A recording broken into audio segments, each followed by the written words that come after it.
Jika materi mata kuliah pengembangan bisnis kali ini apa sih? Jadi, materi kuliah kali ini tentang fungsi dan bentuk badan usaha. Emang badan usaha itu apa?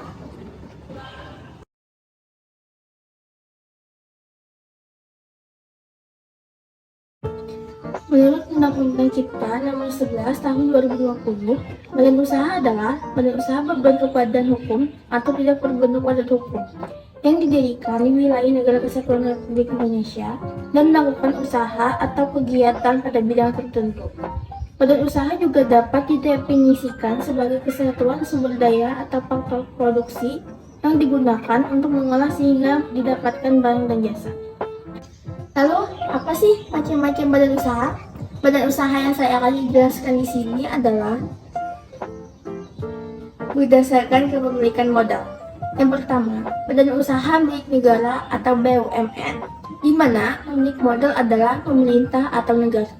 Yang kedua adalah BUMS atau badan usaha milik swasta, yaitu modal perusahaan dimiliki oleh pihak swasta. Dalam hal ini dapat berupa swasta nasional atau pihak asing. Yang ketiga, badan usaha milik daerah atau BUMD, yaitu kepemilikan usaha berada di tengah pemerintah daerah. Yang keempat, badan usaha campuran, yaitu merupakan usaha yang modalnya dimiliki oleh pemerintah dan swasta. Kali ini saya akan membahas lebih dalam mengenai badan usaha milik negara, yaitu Telkom. PT Telkom Indonesia atau Telkom adalah badan usaha milik negara atau BUMN yang bergerak di bidang jasa layanan teknologi informasi dan telekomunikasi atau TIK dan jaringan telekomunikasi di Indonesia. Perusahaan ini berperan sebagai penyedia jasa dan jaringan telekomunikasi terlengkap di Indonesia. Bahkan, Telkom mengklaim dirinya sebagai perusahaan telekomunikasi terbesar di Indonesia dengan jumlah pelanggan tetap sekitar 15 juta dan pelanggan telepon seluler sebesar 104 juta.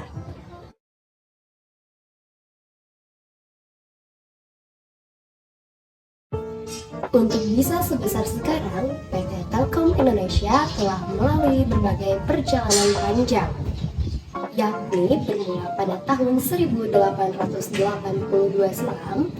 Dalam perjalanan sejarahnya, Telkom telah melalui berbagai dinamika bisnis dan beberapa fase perubahan, yakni kemunculan telepon, perubahan organisasi jawatan yang merupakan kelahiran Telkom, tumbuhnya teknologi seluler, berkembangnya era digital, ekspansi bisnis internasional, serta transformasi menjadi perusahaan telekomunikasi berbasis digital.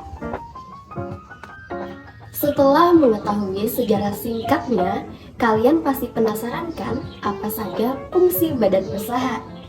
Yang pertama ada fungsi komersial, adalah untuk memperoleh keuntungan. Maka dalam hal ini diciptakanlah produk Telkom Indonesia seperti telepon, data, dan internet.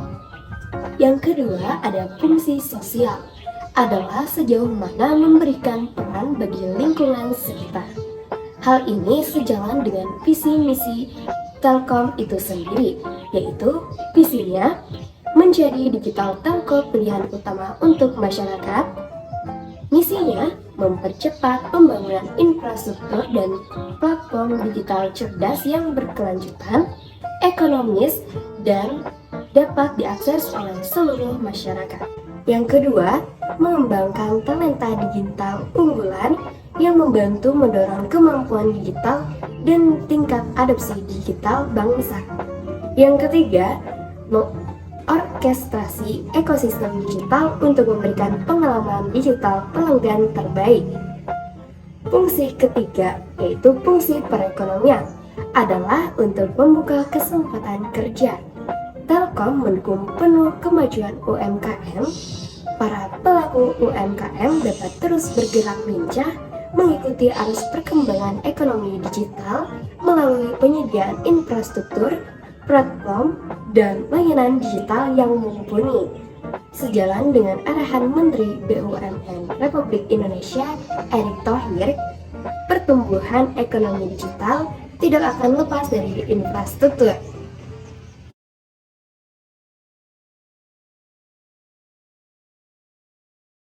Dari fungsi badan usaha yang telah disebutkan tadi, Telkom juga memiliki peranan dalam masyarakat. PT Telkom melaksanakan perannya dalam tanggung jawab sosial perusahaan melalui program kemitraan dan bina lingkungan atau PKBL. Di antaranya adalah program kemitraan dengan sasaran penerimaan bantuan pelaku UMKM dengan tujuan agar mereka dapat mencapai kemandirian dalam menjalankannya usaha, sehingga dapat mendorong pertumbuhan ekonomi masyarakat melalui perluasan kegiatan berusaha dan peningkatan pendapatan, sekaligus diharapkan berhasil mencapai kesejahteraan dalam keluarga. Sedangkan peran PT Telkom untuk perekonomian di Indonesia ialah 1. Memberikan lapangan kerja bagi para pencari pekerja. 2. Menambah devisa negara dari pajak yang ditanggung. 3. Memberikan dana untuk pembangunan dari pelosok Indonesia. Telkom telah menunjukkan langkah nyata dalam membangun konektivitas digital hingga ke pelosok Nusantara untuk menggali potensi ekonomi dari berbagai lapisan masyarakat. Saat ini, Telkom memiliki infrastruktur jaringan fiber optik mencapai 171,654 km atau setara 4 keliling bumi, didukung oleh 2 satelit dengan total kapasitas 109 transponder yang mampu menjangkau hingga ke desa terpencil. Dengan konektivitas jaringan yang menyeluruh, masyarakat di daerah memiliki kesempatan dan peluang yang sama dalam menjalankan usaha maupun mendapatkan fasilitas yang mumpuni untuk menunjang kehidupan. Tidak hanya melalui infrastruktur digital, Telkom juga turut menghadirkan berbagai platform dan layanan digital yang dapat dimanfaatkan oleh banyak masyarakat. Sebanyak 28 fasilitas data center, diantaranya 23 domestik dan 5 luar negeri, dimiliki oleh Telkom yang dapat mendukung berkembangnya perusahaan dan startup anak bangsa. Itulah penjelasan dari kelompok 2. Dengan contoh BUMN PT Telkom Indonesia. Sekian dan terima kasih. Wassalamualaikum warahmatullahi wabarakatuh.